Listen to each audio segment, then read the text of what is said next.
Now, Southampton have had their own money worries in recent seasons, but their fans have been cock-a-hoop at rivals Portsmouth teetering on the brink. Could the Premier League side stay afloat in the Cup? Commentary at St Mary's from Kevin Gallagher and Clive Tilsley. Bassinas trying to pick an almost impossible pass for O'Hara. There's just no time for that. Lallana got Lambert to his left. Papawago waits in the penalty area. Lambert crosses. Wago's onside. Terrific save by James. No flag. Wonderful stop by the England goalkeeper, but what a chance for Andai Papawago. A bit of space here for Mullins. O'Hara. Header away is by Perry. Wago's lost it to Diop, and it's hit by O'Hara, and it's a fantastic save by Davis. Wonderful strike from range by Jamie O'Hara, matched by the stop of Kelvin Davis. I mean, he's no right to hit this, has he? But he sees it. Jaide's coming out first time, but what a strike. But look at that, it's just a little bit straight. Gives Davis that chance to stretch his 6-foot-plus frame.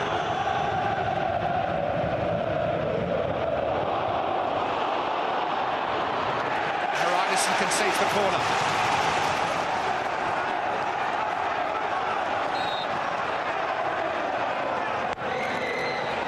David James has lost it! Oh, what an opportunity! Jaide couldn't take it. He was as surprised as everybody that David James made such a basic error. Antonio holding off Bassinas. This is a good break by Antonio, and he's got support here.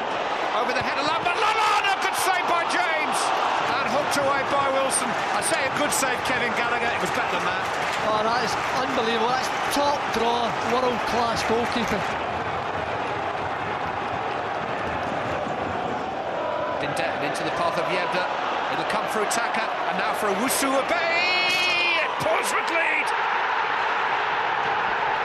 The substitute scores his first ever goal for Portsmouth. Well, what can you say? You know, this is about taking your chances. When you do get a chance, he sweeps across, but how nonchalant does he just do it? He doesn't go for a strike, he goes for placement. And when it comes across to him, he just shifts it left on his right foot. And a nice little bend and place shot past Kelvin Davis. Wouldn't have to pay by the letter for a replica shirt with his name on the back. Quincy Owusu Abeyi. Harding with the free kick. Towards Lambert! There's the reply! Portsmouth led for less than 3 minutes. It's Ricky Lambert again. 38 games for Southampton, 24 goals. And as soon as that free kick was airborne, only one man was ever going to get on the end of it. Goal by a man from Ghana. Cancelled out by a man, this man from Liverpool.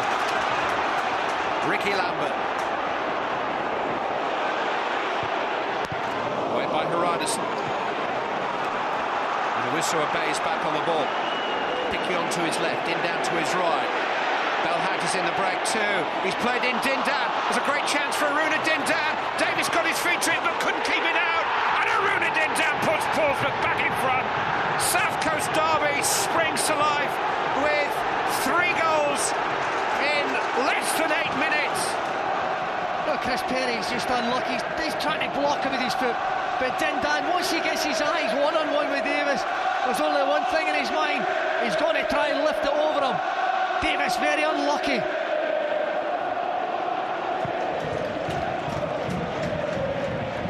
Antonio. Lambert. Here's Barnard.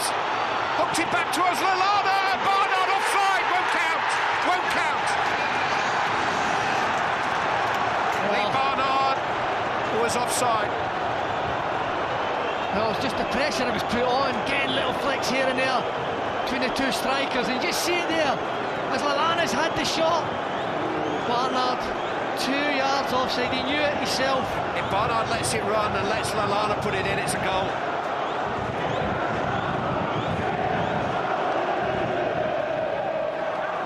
towards Jaidi. Hooked away by O'Hara, and Dindan will chase this down. Perry's got to win it, and does. O'Hara, though, with a beautifully guided ball into the path of Belhadj, and a chance for Portsmouth to seal it here.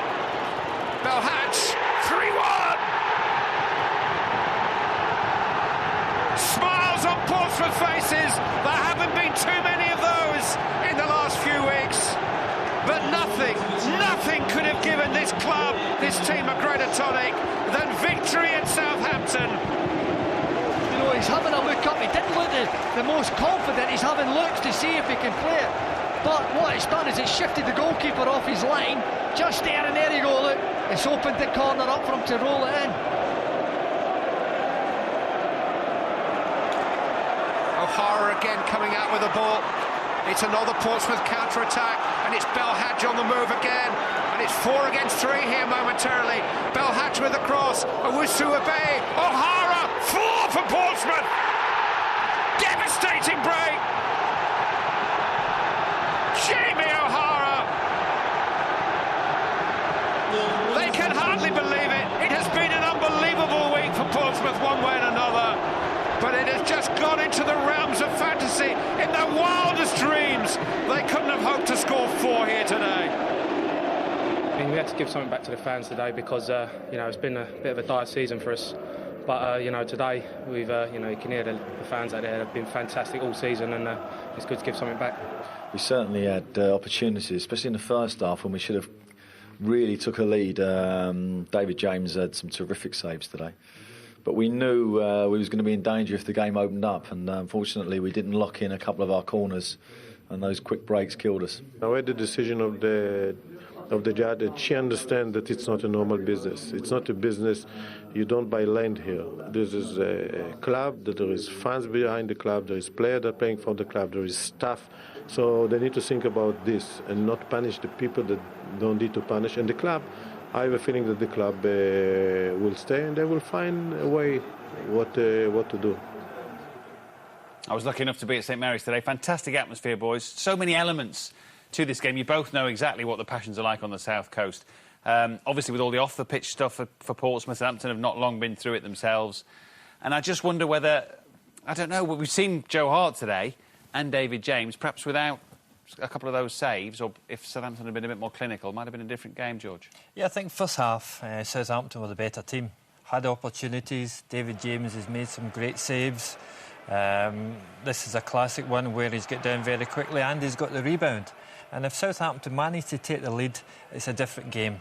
But it's about taking opportunities. Yeah, it gets away with that. I mean, I think Southampton has won the last 5 games, but when you're playing against Premiership teams, when you've got opportunities, you've got to take them, otherwise they're going to punish you. And that's what happened as the game went on. Yeah, just couldn't beat him with a couple of those headers. That's J-Mo. I think you've got the best and the worst of J-Mo there. You know, he's brilliant sometimes, and then you get a slight slip by him where you've got the corner and it nearly cost him a goal. Yeah, it was interesting, actually, his own reaction once he'd let that one through his fingers that he got away with. He was berating himself for minutes afterwards, knowing that he'd got away with something that he... Yeah, and then he got frustrated with the one that he made the save because their picking up was poor, Portsmouth at the back. And you can see sometimes with David, his frustration comes out with him. Now, we've talked about midfielders, combative or otherwise. Jamie O'Hara was important. He was fantastic today. He was involved in everything that happened. I think in the first half he dug in and he needed to. I think this ball here, outside the left foot, it was a fantastic ball for Belhadj. And I actually think Kelvin slightly makes a mistake here. He's gone for the little dummy, and I think he should have waited and been more patient. He does a little shimmy.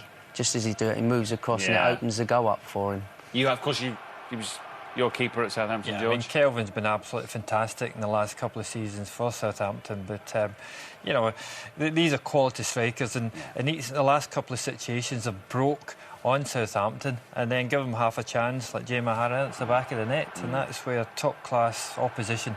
And that's, you know, it's a very small dividing line between winning and losing. Southampton, through the first half, a good part of the second half were the better team, but didn't take their opportunities. And that's, you know, what's necessary when you come against top-class opposition. Indeed. Tough days to come, but this day, at least, belonged to Portsmouth. There is one more game to round up